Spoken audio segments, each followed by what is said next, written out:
يوسف وإخوته آيات للسائلين ইউসুফ ও তার ভাইদের কাহিনীর মাঝে যারা সত্যানুসন্ধিৎসু তাদের জন্য প্রচুর নিদর্শন রয়েছে।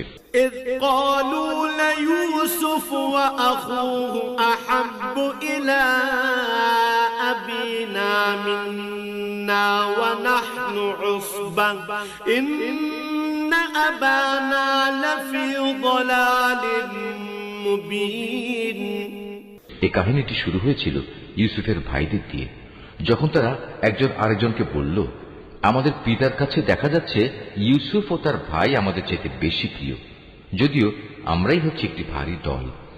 আসলে আমাদের পিতা ভ্রষ্ট বিভ্রান্তিতে আছেন।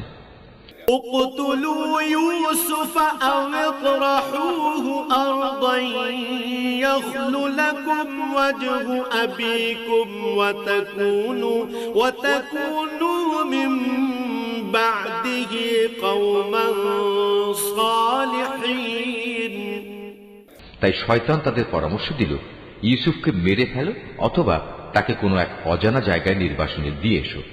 এরপর দেখবে তোমাদের পিতার দৃষ্টি তোমাদের দিকেই নিবিষ্ট হবে, অতঃপর তোমরা আবার সবাই